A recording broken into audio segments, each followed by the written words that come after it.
Salut Jean-Guillaume. Oui, bonjour. Alors je voulais savoir quelle était la gouvernance de la structure, qui fait partie du bureau et qui fait partie du conseil d'administration. Donc pour le compte de l'US Concarneau, aujourd'hui il y a deux bureaux. Donc il y a un bureau qui est au niveau de la SAS, qui concerne la structure professionnelle, car le club est professionnel depuis 2 ans. Et après il y a le bureau association qui est existant depuis 1911. Donc au bureau de l'ASSO et au bureau de la SAS, on retrouve forcément en tête de gondole un président. Et donc au niveau de la SAS, il y a 7 membres et au niveau de l'association, il y a 14 membres. Donc des membres avec des missions différentes. Donc il y a un vice-président jeune, un trésorier, un secrétaire, avec tous les casquettes que représente l'association et le milieu associatif. Ok. Question suivante. Du coup, y a-t-il des salariés et quelles ressources qui permettent d'assurer la masse salariale? Donc aujourd'hui, l'US Concarneau, c'est une association à but non lucratif, il faut le rappeler au niveau de l'association. Donc après, il y a différents types de contrats. Donc, il y a le contrat CDI qu'on retrouve un petit peu aussi partout dans le privé comme dans le public. Il y a le CDD, il y a aussi beaucoup d'alternance aujourd'hui avec des aides de l'État en fonction de l'âge. Il y a le CAP du foot en lien avec la Fédération française de football.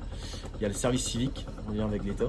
Donc il y a différents types de contrats. Donc il y a les contrats type longue durée comme les CDI ou les contrats un peu plus précaires comme l'alternance ou les CDD.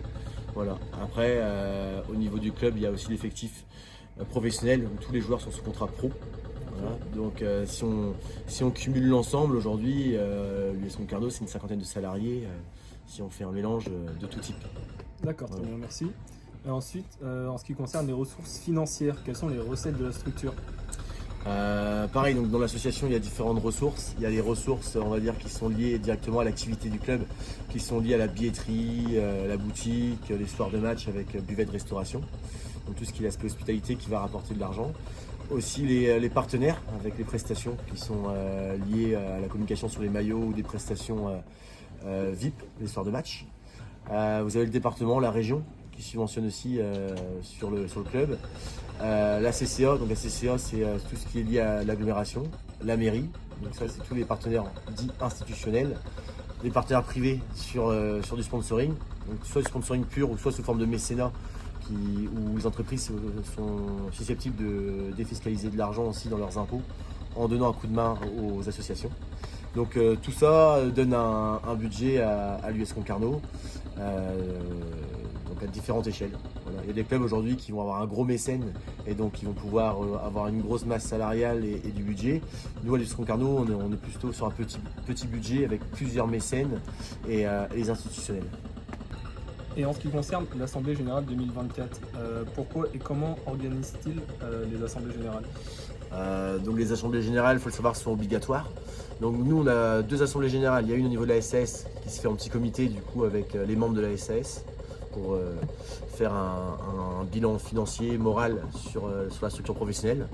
Et il y a une assemblée générale du coup ouverte au public où on invite tous les membres du club ainsi que les institutionnels type la municipalité, où on fait aussi un bilan moral et sportif et financier de l'association. Voilà, donc l'Assemblée Générale c'est une fois par an, c'est obligatoire. Donc logiquement elle aurait dû être faite fin juin, début juillet. Là elle a eu un peu de retard cette année suite à la descente en Ligue 2 et la restructuration du club, donc on vient de la faire il y a 2 semaines. Okay. Donc voilà un petit peu ce qui est prévu et ce qui a été fait avec une prise de parole du président, des éducateurs. Et le but aussi c'est de réélire le bureau et son président. Voilà, donc c'est une fois par an et à l'issue de l'Assemblée Générale, si tout s'est bien passé, le président est logiquement réélu s'il se représente. Si le président démissionne, du coup, il y a derrière des propositions qui sont faites pour sa succession. Bonjour Pierre, je voulais savoir quel était ton rôle dans la structure de l'US Concarneau. Mon rôle est essentiellement basé sur tout ce qui a trait aux techniques, coordonner toutes les catégories, que ce soit au niveau de la préformation, de la formation et des groupes seniors. Quand je parle de coordonner, c'est de mettre en place aussi surtout les créneaux d'entraînement, que toutes ces équipes soient dans les meilleures dispositions possibles pour pouvoir pratiquer les entraînements en majeure partie. Voilà. Ok. Et quelles missions tu dois assurer, notamment en delà de l'entraînement? Les missions elles sont simples. Quand je parle de coordonner, c'est surtout être au contact des joueurs, des éducateurs, des entraîneurs, faire en sorte qu'ils soient dans les meilleures conditions possibles. Voilà.